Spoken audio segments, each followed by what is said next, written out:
Hey, Pete, earlier this week, I asked you about the familiarity with Jared Goff. He's now listed as doubtful on the Lions injury report. How much have you looked at their backup, and what does that change about their offense? I've looked extensively at Boyle, to make sure that we know what he's done and how he plays and what it looks like and all that. Try to see the carryover in the concepts and principles.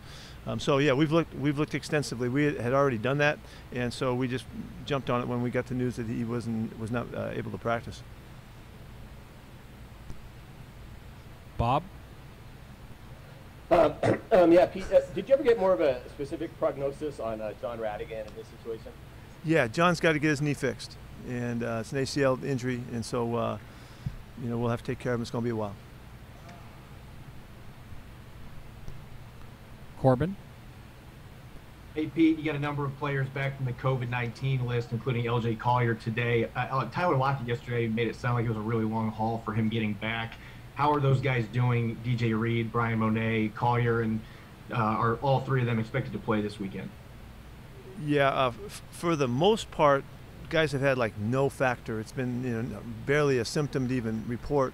There's been a couple guys that have felt a little under the weather, but it's been very mild, the impact. Tyler, it hit him pretty good.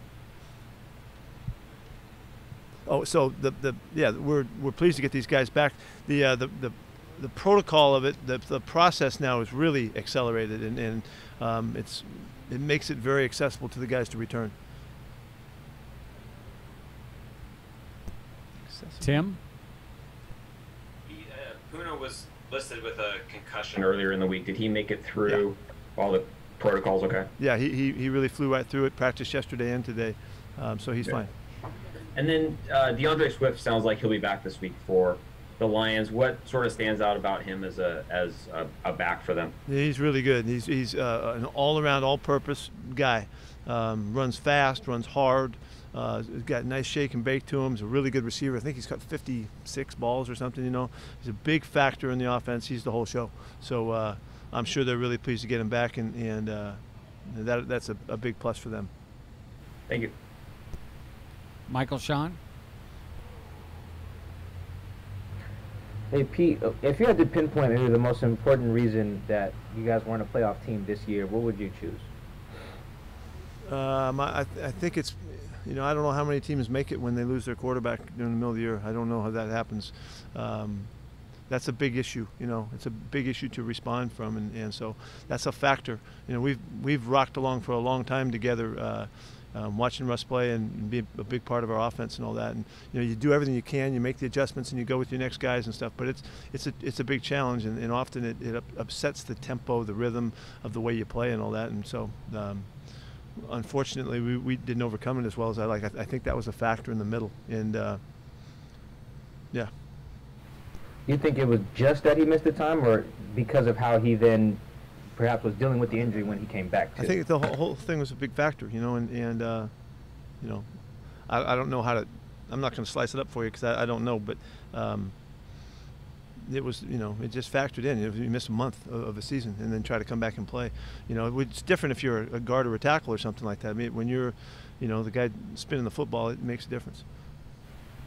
Thanks. Brady? Hey, Pete, another question on Jody Allen. Who advises Jody? I imagine that every owner has people that advise them on football. I'm sure she has all the resources that she needs. I wouldn't even know where to begin to answer that question. And with Russell, a follow-up question to what we were talking about on Wednesday. Are you seeing issues in his play this season that are related to other things beyond just the accuracy issues? No.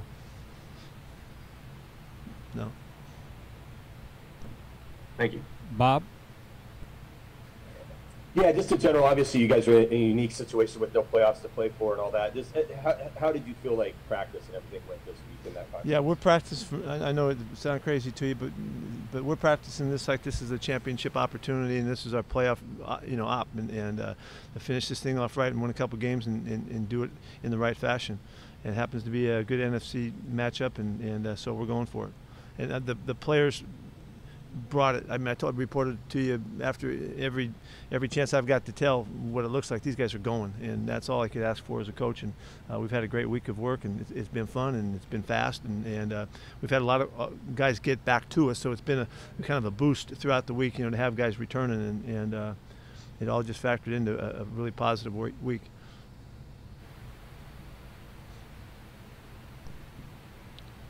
Okay, anything else?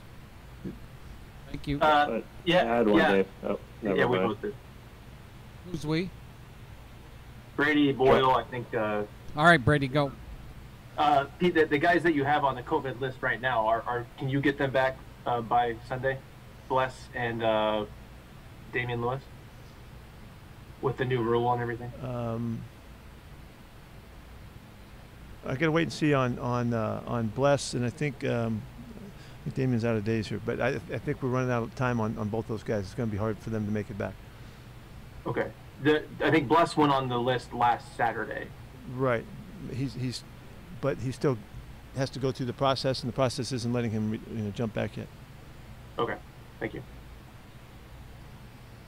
Pete, Yes. this is going to be your guys' last home game. I know that the home record is not what you guys wanted, but what did it mean just to have fans back this year after losing that last season? Yeah, it really just makes the whole event so much more fun and energized. Whether you're playing on the road or at home, it's so much better than having the sterile environment that we played in. I mean, that was really creepy, in fake sound and all that kind of stuff, a year ago.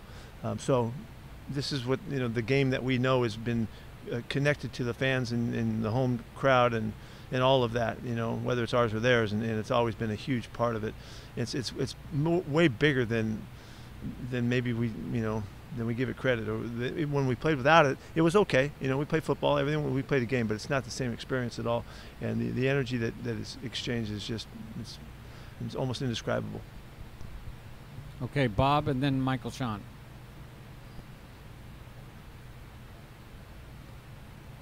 Bob, I think this is 3 for you. If you want. Bob, and then I wasn't down. I actually wasn't down for another question. Sorry, but. Okay. All right. That's all right. Fine, Okay, we don't fine. need All it. right, we wouldn't want to press you on that, Happy New Year. Michael Sean, did you have another question? Yeah, just a quick one. Pete, Brandon Shell with the shoulder. Do you expect him to play again this year at all? Just talking to him yesterday, Michael. He's got some questions to get answered before he comes back and plays another game. And we're looking to take care of him, making sure that we don't rush him back for a game or two here, because he's really worked hard to get back and hasn't been able to get over the hump on it. So it's looking like and he's getting second and third opinions really on his shoulder to make sure he does the right thing, and I'm really encouraging him to do that. So it doesn't look like it's it's potentially going to happen here in the next week.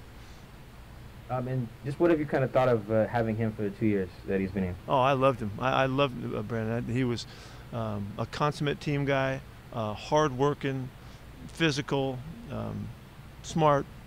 He was a good ball player, and we loved having him. Like to have him more. There's no reason that there's nothing that's happened would discourage you from not wanting him to be back and playing and battling for you.